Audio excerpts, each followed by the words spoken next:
जो स्पीड है इसमें थोड़ी सी बेटा फास्ट करूँगी। We have a very very short time, और इस शॉर्ट टाइम में हमने करंट नोट से कुछ क्वेश्चंस करने हैं, और बाकी जो रिमेनिंग क्वेश्चंस है ना बेटा, आपको एक फाइल और आज मैंने सेंड की है। एक करंट नोट्स की फाइल है, दूसरी जो है एक और नोट्स हैं जिसमें आपके रिमेनिंग क्वेश्चंस जो आपके पास पेपर्स में आए हुए हैं वो सॉल्व हुए हैं, वो आपने वहां से करने हैं, क्योंकि करंट नोट्स में आपके कैथरीन बेल्सी के सारे क्वेश्चंस इंक्लूडेड नहीं है। इसलिए आपको बेटा एक्स्ट्रा नोट्स व्हाट्सएप पे शेयर कर दिए गए हैं। काइंडली बेटा उनको आपने अपने जहाँ पे भी जो भी आपका है मीडिया, आप वहाँ पे उसको सेव कर लीजिएगा। अच्छा, चलते हैं, किताब खोलिएगा बेटा, अपनी करंट नोट्स खोलें, page number 267, A Life Sketch, Kathleen Belsey. Professor Belsey's main area of work is on the amplification of post-structuralist theory for aspects of cultural history and criticism. ठीक है, उसका जो मेन, उसकी जो एम्प्लीफिकेशन थी, उसका जो मेन वर्क था वो क्या था, उसने इम्प्लाई किया था पोस्ट स्ट्रक्चरलिस्ट थ्योरी को for aspect of cultural history, के किस एस्पेक्ट के लिए, कल्चरल हिस्ट्री के लिए, और criticism. Her books include critical practice, desire, love stories in western culture, and Shakespeare and the loss of Eden, the construction of family values in early modern culture. Her present project is culture and the real, and a consideration of limitations of contemporary constructivism in the light of Lacanian psychoanalysis. और उसका जो present project था वो क्या था, इस culture and the real, कि culture क्या है और रियल क्या है, और real a consideration of the limitations of constructivism in the light of Lacanian psychoanalysis. इस Lacanian psychoanalysis को अंडरलाइन करें, क्योंकि आपके पास पेपर्स में ये सारे फिलोसोफर्स का और ये साइकोएनालिटिक्स का नेम्स आए हुए हैं। कोई भी क्वेश्चन कहीं से भी घुमा के वो दे दें तो आपको पता होना चाहिए। इसको जरा Lacanian psychoanalysis को जरा अंडरलाइन कीजिएगा,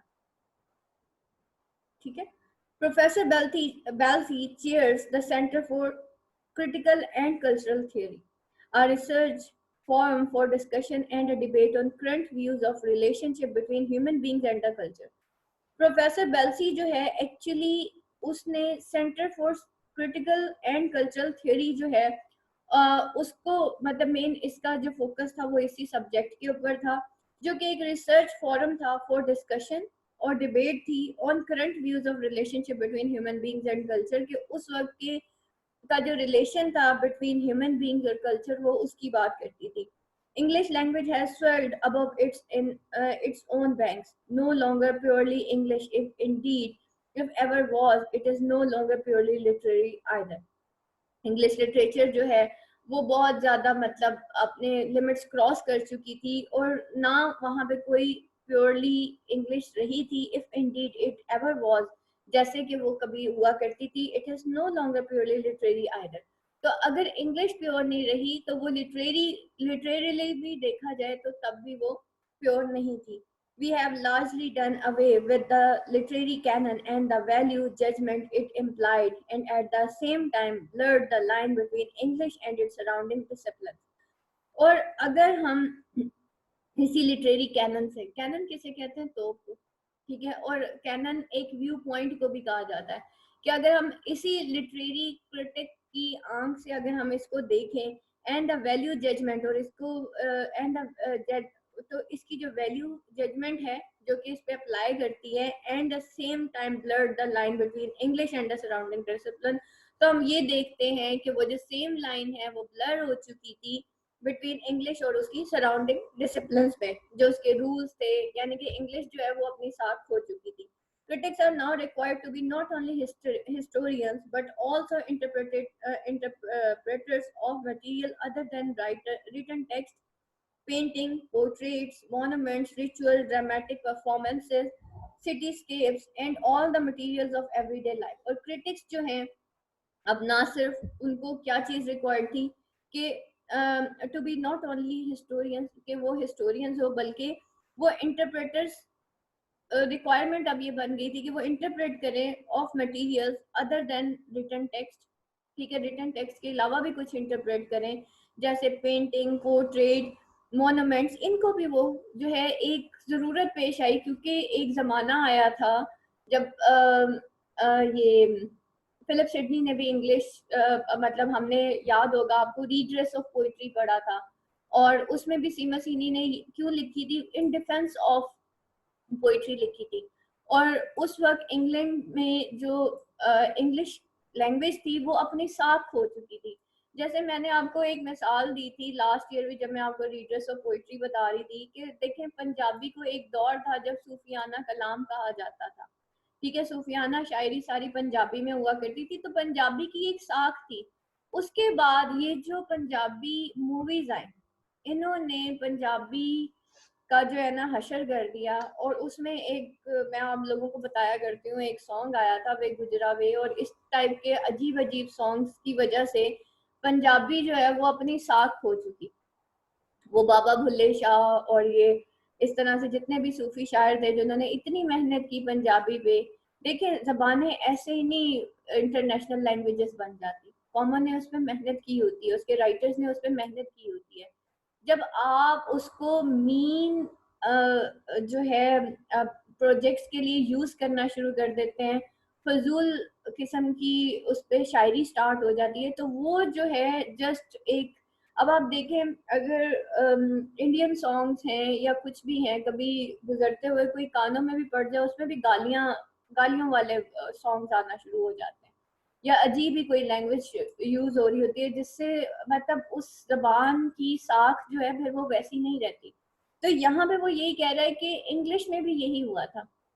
और फिर क्या था कि अब जो है, क्या था कि वो कहता है कि अब सिर्फ जो है उनको they're but also interpreters of material other than written text, अब उनको खाली रिटन टेक्स्ट को इंटरप्रेट नहीं करना था, बल्कि इसके अलावा भी चीज़ों को ज़रूरत पेश आ गई कि बाकी चीज़ों को भी इंटरप्रेट किया जाए, ताकि इंग्लिश लैंग्वेज की साख को बरकरार रखा जा सके।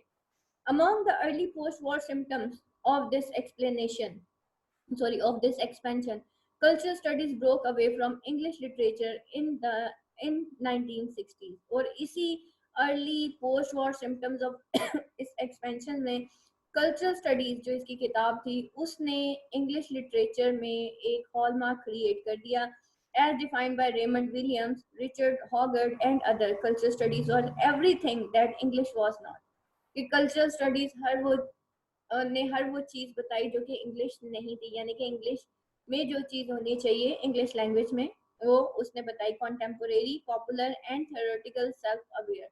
It's practitioners develop skills in reading visual and aural culture, और उसके प्रैक्टिशनर ने डेवलप किया था स्किल्स को कि इन रीडिंग विजुअल, कि वो विजुअल को रीड करें, और ऑरल कल्चर, और कल्चर को थ्रू ऑरल यानी कि जबान के थ्रू बताएं। The new discipline was given a major boost by the development in Paris at the same moment of a form of cultural analysis that drew on structuralism and linguistics. But these French theories posed and continue in their current incarnation to pose a problem for the binary opposition that prevails in the UK between English and cultural studies. The rationale for isolation, the study of popular, the contemporary culture from high culture and the culture of the past now seems largely historical and institutional. I shall propose that we move towards culture criticism, which, while more comprehensive, I than either in its objects of knowledge, would have paradoxically less difficult in defining itself as a skill and justifying itself as an intellectual pursuit. Its defining strength would be close attention to the signifier in all its form, और उसकी defining strength क्या थी?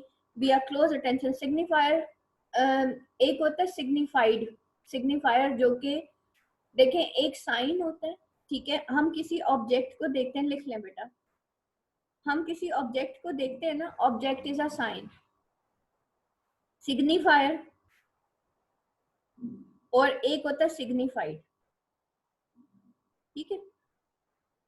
एक object है, उसका एक sign है मेरे दिमाग में, मैंने एक ऑब्जेक्ट को देखा, उसका एक साइन बन गया मेरे दिमाग में, ठीक है, मैं जो हूँ मैं उसकी तरफ इशारा करती हूँ। बच्चा फॉर एग्जाम्पल एक बॉल देखता है, वो कहता है ऑब्जेक्ट, वो जो ऑब्जेक्ट है ना बेटा, उसका एक इमेज ड्रॉ होता है उसके दिमाग में कि दैट इज अ बॉल। तो क्या इमेज क्या है? Image is basically the sign.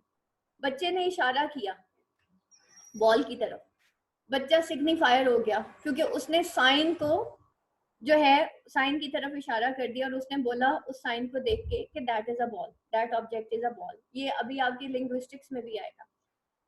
और वो जो ऑब्जेक्ट है वो अब सिग्निफाइड हो गई क्योंकि उसकी तरफ इशारा कर दिया गया और उसको बॉल का नाम दे दिया गया, तो अब वो सिग्निफाइड हो गई।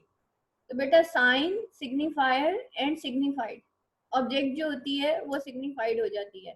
साइन क्या है? That is an image. और सिग्निफायर कौन है? जो कि उस चीज को, उस ऑब्जेक्ट की तरफ इशारा करता है। तो वो कहते हैं it's definition strength would be close attention to the signifier in all its form. तो उसकी ये जो डेफिनेशन है वो क्लोज अटेंशन है टू द सिग्निफायर। सिग्निफायर कौन है? हम रीडर्स हैं, हम जो देख रहे हैं। देखने वाला जो होता है, ऑडियंस जो होता है, उसको यहाँ पे सिग्निफायर कहा जा रहा है इन ऑल इट्स फॉर्म। ठीक है, तो वो हमारी अटेंशन एक्चुअली ड्रॉ होती है इन ऑल इट्स फॉर्म। आगे देखिएगा, कैथरीन बेल्सी, उर्दू में लिखा हुआ बेटा, इसकी तनकीदी अमल है जिसको हम प्रैक्टिकल कैथरीन बेल्सी की क्रिटिकल प्रैक्टिस, यानी कि उर्दू में इसको हम तनकीदी अमल कहेंगे। इसको बेटा आप पढ़ लीजिएगा। अच्छा, इसके अंदर देखें बेटा, उर्दू में ही देखिएगा, यहाँ पे कुछ चीजें हैं जो कि मैं उर्दू वाली जगह पे, उर्दू वाली साइड पे आइएगा।